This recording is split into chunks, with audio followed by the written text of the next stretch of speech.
Hi, welcome to Macintosh Librarian Labs. Today I want to talk about an awesome gift that I received from Mark over at MacEffects.com. He reached out to me on Facebook and said that a lot of fans of mine have been reaching out to him saying that I needed to get my hand on some of these color SE30 cases. So he sent me my 3 MacEffects cases, one in green, one in red, and one in blue. So the RGB colored. I also have one in clear that I've been using as a lamp that I'm going to build out. And if you haven't heard of MacEffects, I would recommend that you check out their website at MacEffects.com. They specialize in making transparent molded cases of your classic Apple and Macintosh computer. But they have been putting out these awesome clear SE30 cases for a while now. So if you haven't gotten your hands on one yet, I think there are a few left, so I would recommend checking them out. I'm really thankful that the team over at MacEffects sent me these cases. I think they'll be an awesome addition to the library, and I know Maccy is super excited to get to use them. Okay, first let's take them out of their boxes. Let's start with this one here, which I think is the blue one. It's the green one. So let's start with the green one right here first. And we'll move these down to the side. Oh, it even came with the mouse. That's awesome. It came with a matching mouse and, of course, the awesome Possum green case. Let's put this to the side. Definitely going to save this box. This is an awesome green color. It's like almost like a Nickelodeon green. It's very vibrant and glowing in person, but it's a really awesome case. It reminds me of all those like acrylic plastic stuff that you saw like in the 90s and late 80s of like awesome, cool day glow acrylic. That looks really cool. I'm excited to get this working. Let's open up this mouse package and see what's inside. Awesome. This is cool. So yeah, it came with a transparent speaker, a matching green mouse. Let's get it out of this bag. And this is the ADB style mouse, the original one that came with SE30 in this kind of tank-like shape. I know it's not the Amiga tank mouse, but it has that angular shape that is reminiscent of that. We have some transparent feet, a MacEffects badge, and this Macintosh SE30 badge that's been recreated that can stick on the front of this case. And we have the program and reset buttons right here, which is really awesome because these are things that you are most likely not to find on an original SE30. These usually fall off or they didn't put them on in the first place. So this is really awesome to have. These remind me most of the prototype Macintoshes that you would have seen. I've seen some really fancy collectors that have prototype Macs. I've seen pictures of them online, and essentially for prototype hardware, what a lot of companies, including Apple, would do was they would make their cases transparent. And that way they could see if there are any hot spots or any components touching each other that shouldn't be. They can do smoke tests with it and see how the air flows, things like that.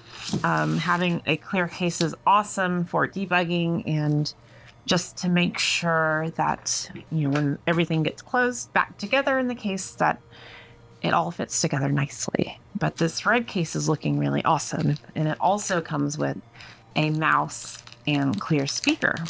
Oh my God, look at this. It's like a candy. This is beautiful. This is really nice. This makes me so happy. Blueberry color right here. Let's get it out of its plastic bag and look at it. Look at that. That is so beautiful. So let's go ahead and start building my favorite color, which is the red case. So let's move all these out of the way. Maccy, you're gonna have to be a little patient while we put together all these case colors. Okay, so here's our donor SE30 that we're gonna be using to transfer the internals over to this red case. Right now, the drive is having some boot problems. So what I'm gonna do is replace it with a SCSI SD while I'm inside it. Let's go ahead and open this up and get everything transferred over. It does boot, CRT does work. And I got this computer from Sean of Geek with Social Skills, who sent me this computer, I think about a year ago. So I'm going to be using this and transferring all the stuff over to here. So let's go ahead and turn this off since it's having boot problems and get to transferring. Let's put this to the side. Put that to the side. Okay, first we have our long screwdriver or Mac cracker. And I'm going to be using this to take out the screws from the back of the SE30. Let's place it face first onto this little mouse pad and start taking out these screws. Okay, so now we got the screws out. Now we just have to put our fingernails between the case and pry it open like this. And the back should come right out. Cool. Yeah, so we have the original CRT, original hard drive. This is a pretty original SE30. And I think I do want to keep it this way. I do like the clicking hard drive. This one doesn't have signs of dying anytime soon, so let's just keep using it as is. Let's go ahead and discharge the CRT and get to work on taking all these components out. Okay, I'm back, and I have a screwdriver and an alligator clip. What I'm about to do is kind of dangerous, and it's discharging the CRT. If you're not comfortable doing this, don't do it. Send it to somebody that does now. But what I'm going to do is attach this alligator clip. One side is attached to the screwdriver, and the other side I'm going to connect to the metal part of the chassis. And I'm going to carefully lift up this cap of the anode. Let's touch it. See if there's a spark. There's no spark. So I think this has been safely discharged. So first, let's take out this, I guess, ESD shield. So there's the SE30 logic board. Let's see if we can slide it out. It might make our lives a little bit easier if we don't have the board in here. I'm going to take out this SCSI ribbon and the floppy ribbon. Let's go ahead and also take out the power supply cable. There you go. Awesome. There you go. Just folds out like that. So let's just dust off the board for now, but this will be a good candidate for a recap in the future. And the only thing that really is connecting the CRT to the rest of the analog board is this anode, the back of the neck of the CRT, which is very delicate. I know I mentioned that in a previous video, but you want to be very careful taking that off because you could pop the CRT and damage it irreparably. Everything else is kind of connected to itself, like the analog board is connected to the hard drive, which should all be connected in this kind of an L shape right here, because you can see where the analog board is connected to the side bracket. For the sake of trying to make this as easy as possible and without damaging the CRT, let's first start to get the wires out of the way of the CRT neck. Let's get the SCSI cable out of the way. Get this power cable out of the way. This just kind of goes off to the side. The neck board is still connected to the CRT. I know we can remove it if we are very careful. So let's try to be very careful and remove this neck. Just kind of wiggle it. Wiggle, wiggle, wiggle, wiggle, wiggle, wiggle. It's coming out. There you go. Okay, there we go. That's out. The neck is exposed. So the only thing connecting the tube to the analog board is this little cable right here. So let me carefully remove this 4-pin Molex cable. There's a little grippy guy right here. I'll be very careful. There. So now the CRT is separate from the rest of the analog board and the chassis. I will get to remove the other screws that connect this frame to the board, and we can remove it all. There is my Mac cracker. Okay, just so that y'all can see what I'm doing. There are a few bolts here. There's this one that's holding down the frame. There's another one right here behind the CRT. There's a couple more screws on the back. but I'll show you. So there's these screws back here. And there's 1 and 2. So let me take those out. And this is starting to get a little precarious, so I'm going to be very careful. Okay. So in order for us to separate the internals of the SE30, we first have to disconnect the analog board from this metal chassis of the SE30, because there is a screw that's, if you're looking down at the case, like right here, there's a screw post right here next to the speaker, and we need to get to that, essentially. That is actually behind the power supply, so in order to get to that, we have to take out the analog board. So let's go and do that. There's this one here, and these back here that also hold the analog board to the chassis. I think that one just holds it to the power supply, but these smaller screws hold it to the chassis. Now, let's see if we can separate the board from everything else. One last screw. There's this one right here. It connects to ground, and there's a big ground symbol.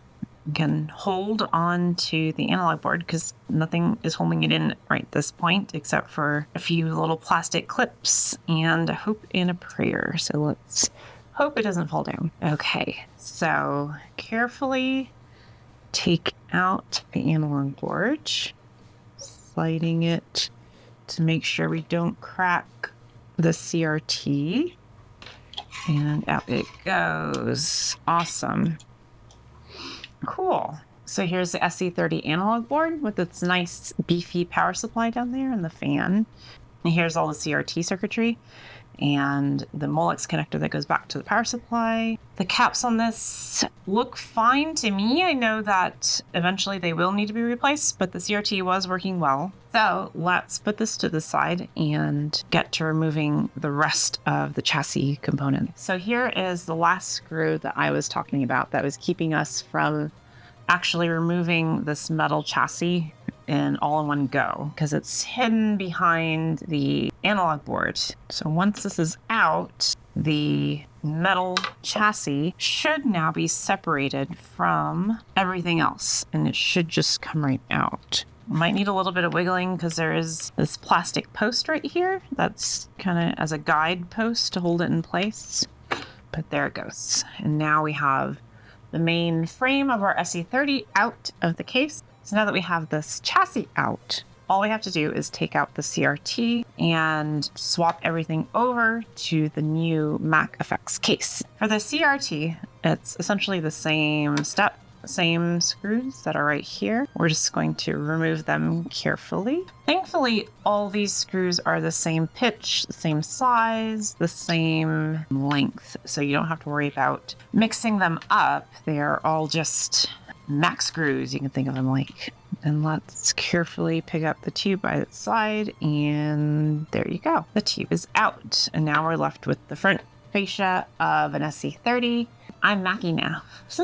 Let's transfer the CRT over to the red case. Now we can start transferring everything to the clear case. Just remember the anode cap, if you're looking at it from top to bottom, is right here. It's going to be on your left side. And this plug over here that connects to the analog board is going to be on your right side. These are never been threaded plastic holes, so you're going to need a little bit of force to put these down because they are, from what I can see, they are not threaded. So that's kind of how it came from the factory. You just ABS mold a hole, and then these are self-tapping plastic screws. So we're going to have to make sure that the CRT is aligned very well. I'm getting a little bit more force than that. So let's use this big honkin' guy. I'm going to hold down the plastic and carefully and slowly twist in, because remember, this is a untapped hole for this bolt to go into. Now we need to connect the speaker. That's going to be the next step. And one thing I did notice is that the speaker actually needs its leads soldered to it. So I say, let's go to the soldering desk and solder it onto here. Okay, so now we have our soldering station. I have my little trusty Hakko soldering iron, and I'm going to desolder this. First, let's turn on the soldering iron, and the other one's out. Cool.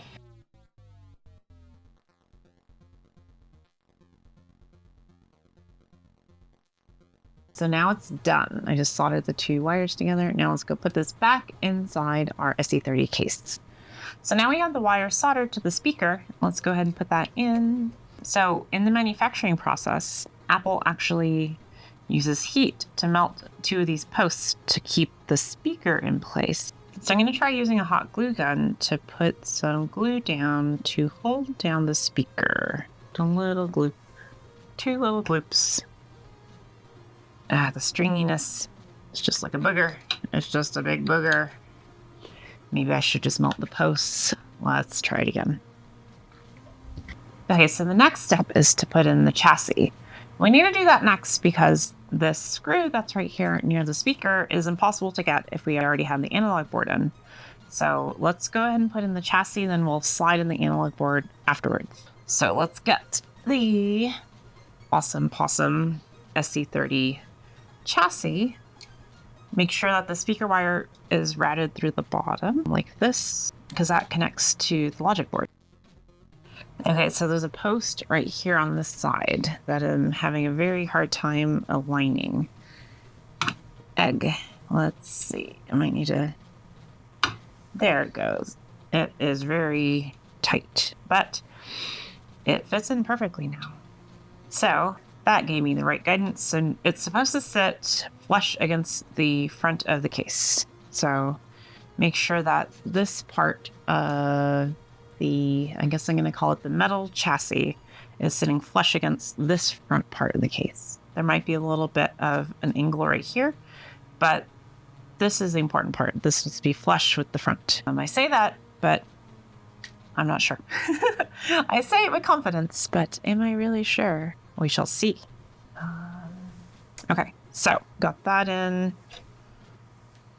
So let's put this screw in over here. Be very careful. Go in through this back port. Cool. Let's tighten up front. Other front one.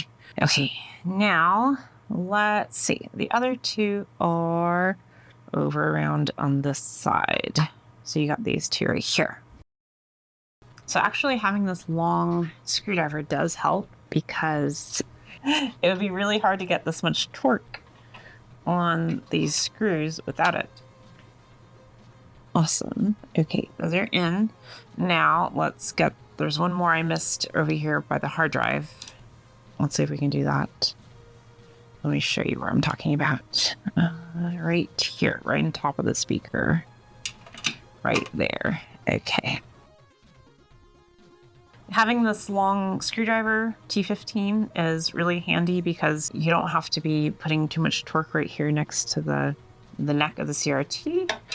And you are able to reach and tighten down the screws just fine. So if anyone is taking apart a classic Mac of any sort, I'd recommend getting a very long T15 driver. Cool. Okay, so now we have the chassis connected to the red front fascia. Now let's slide the analog board right here on the side. So let's go ahead and get our analog board out.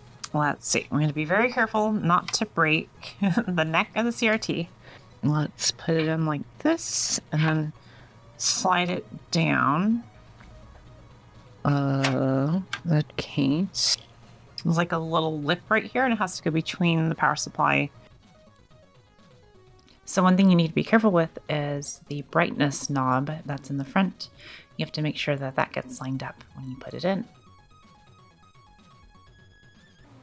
Okay, so I'm going to align the holes here and here with the chassis and start putting in the screws for the analog board connecting back to the chassis. So let's get out. Just put them in by hand at first just to get the holes aligned.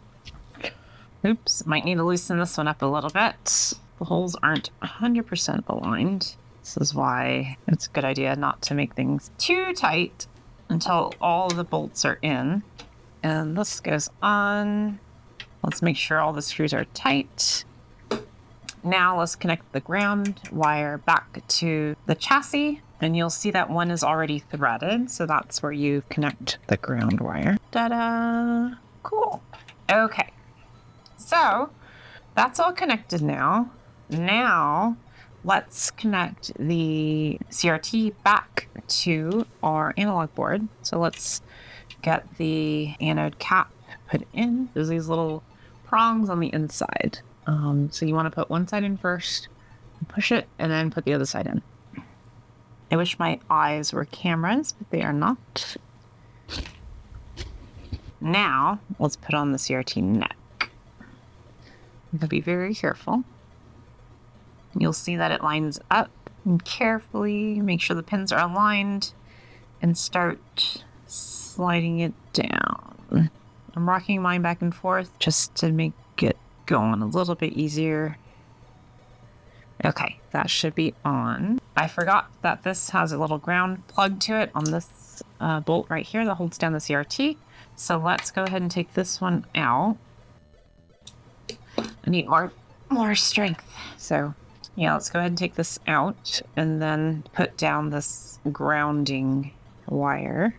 And you'll see now that the plastic is threaded if you take out a bolt. So you want to reverse your bolt in until you hear it click and then start going back, because that's when you know it's in the threads that it made already, and you don't want to start new threads already into plastic that you self-tapped. Always go backwards so you hear a little click, and then that means you're in the grooves, and then you go down. So that puts it all back together. Now let's get the logic board in, connect that up, and I think we will be good to wrap this up. So let's put the logic board into the case. The way the SC30 works is it kind of folds out like this, or at least that's the easiest way I found to put the case back. So after we connected the speaker, we just put one side of the logic board into the grooves right here. And then you'll notice that these grooves have little cutouts, and they slide into the cutouts on the little metal chassis. Let's see if it fits like that. And then you just slide it down. And now it's in. So now let's flip it around and plug in the floppy and the power. So let's get the power in first. There. Slides in like that. And then this goes into the hard drive itself. And right now I'm not going to replace it with the SCSI to SD because I want to try and keep this as original as possible. So before I put on the bottom case, we can, if we want to, decide to put on this RF shield. Yeah, like this. And carefully place it over top.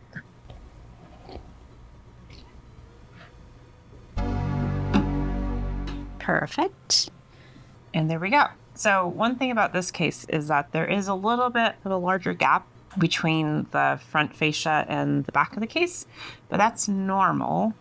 It's just how the power supply sits. There's a little bit of play in the tolerances, I'm sure, but I'm sure it was very difficult designing this to make it exactly a one-to-one fit. So let's go ahead and put on our final case screws. So the silver screws go up here because these are the self-tapping plastic screws. So again, they're self-tapping, so carefully put them in, and you can actually see them go in since it's transparent. And the black screws go back here.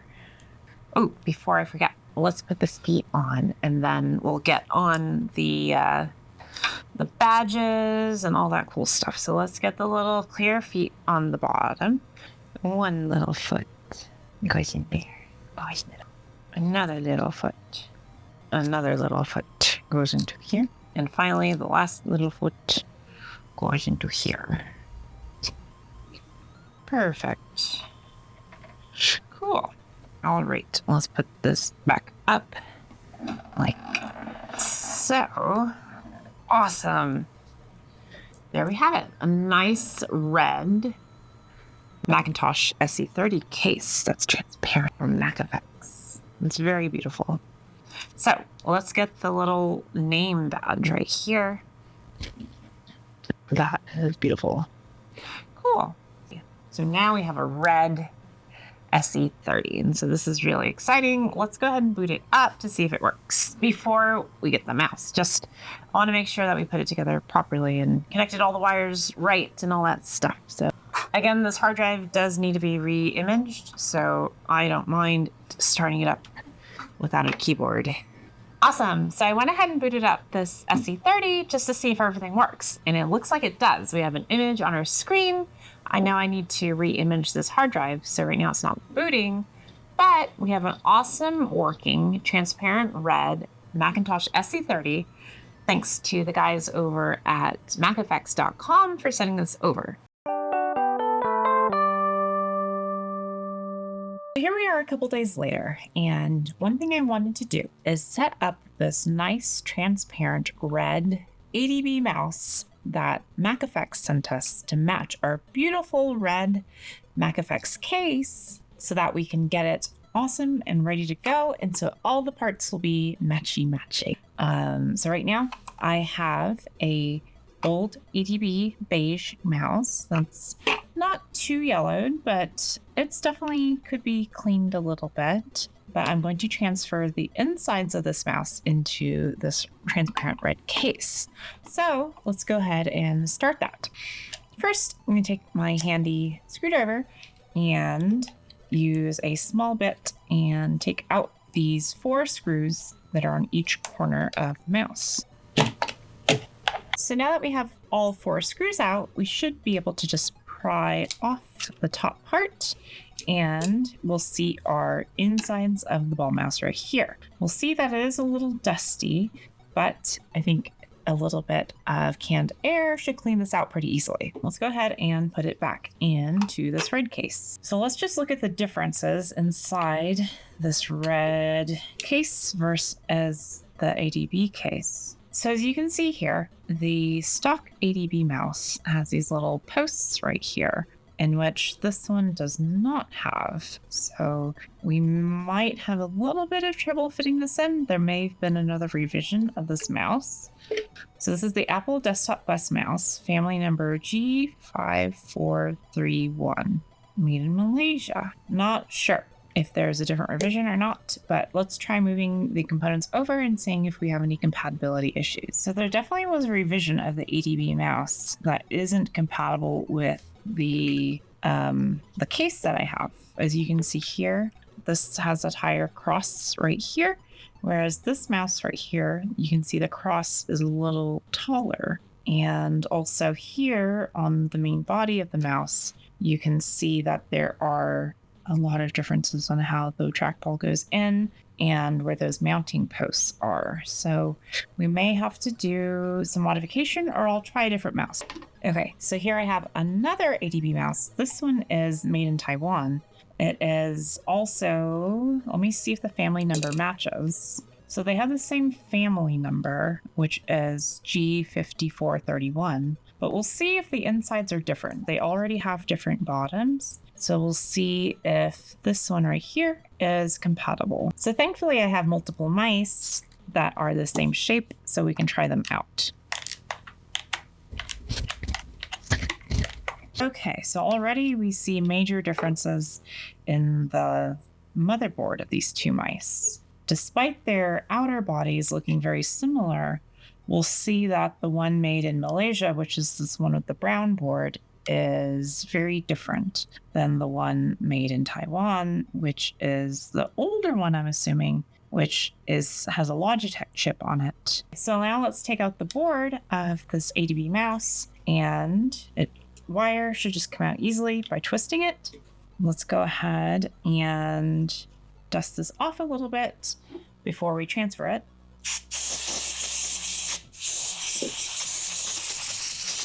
Again, the Logitech board and the Logitech chip are the ones that are needed to transfer over to the MacFX case. One thing to note about the MacFX case is that, at least as far as I can see, you can't take out the ball without opening the mouse up, which is okay. So I'm going to put the ball in first, put the Logic board on top, the mouse board, and let's see if everything lines up okay. And I think it does.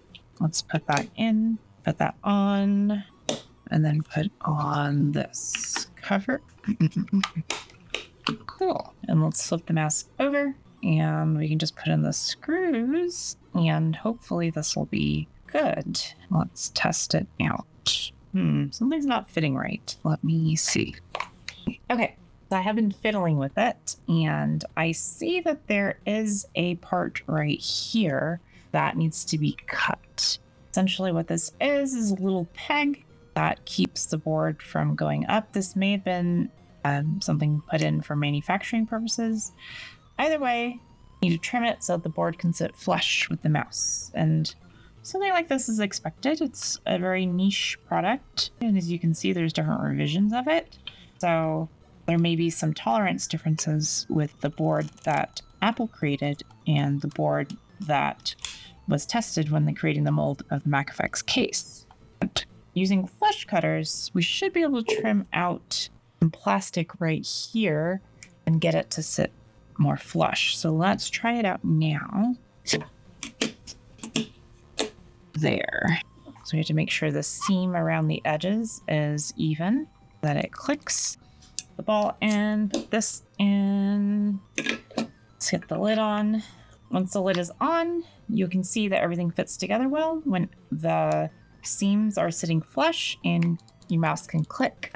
So here we have our awesome transparent red SE30, our beautiful transparent ADB mouse, and this Floppy Emu, which is from Big Mess of Wires. And I did make a video before about the Floppy Emu, so if you want to know more about it, check it out in the link in the description or up here. So what the Floppy Emu does was allow us to emulate a floppy drive using an SD card. And so I have this ribbon cable that goes all the way to the back, and this acts like a Macintosh floppy drive.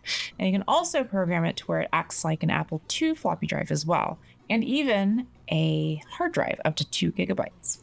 So right now I'm going to use the System 7.1 disk images to do a fresh install of System 7 on this little red Mac. Let's go ahead and turn it on and see if everything boots and use our nice new red mouse. Awesome. One thing I noticed is I didn't hear a system chime, so maybe I connected the speakers incorrectly or I forgot to connect them. So I might need to check that. But let's go ahead and go on our Floppy Emu and select a Macintosh disk. I'm going to choose the utilities. No, I think it's system disks. And then System 7.1 installer. And let's see, there should be install.img. So now that we have this mounted, let's go ahead and reboot our Mac. So now you can see it's reading from the Floppy Emu. So this process might take some time since we're installing it to a spinning platter drive. We're not using a Blue SCSI or SCSI to SD, just because this has a working hard drive and I wanted to keep that click-clack sound. Sometimes you want an SD, sometimes you don't. And today I feel like using an actual spinning hard drive. So let's get to it. So welcome to Macintosh Installer. First of all, this red ADB mouse works beautifully, glides nicely across this rainbow mouse pad. Let's click OK and start the installer. So to save some time, I went ahead and installed System 7.1 behind the scenes. And now we have an awesome red SC30 that can run all our awesome classic black and white games, such as Glypho right here. Well, thanks to the awesome MacFX team for sending us this beautiful red SC30. Maccy loves being in this beautiful transparent red case. Now that Maccy has some new clothes, I'm sure he'll be having a lot of fun in his red case. And we'll have to get to some awesome upgrades in the future, such as a Blue SCSI 2, and also using the SCSI Writer and all the other upgrades that we talked about in the last mailbag video.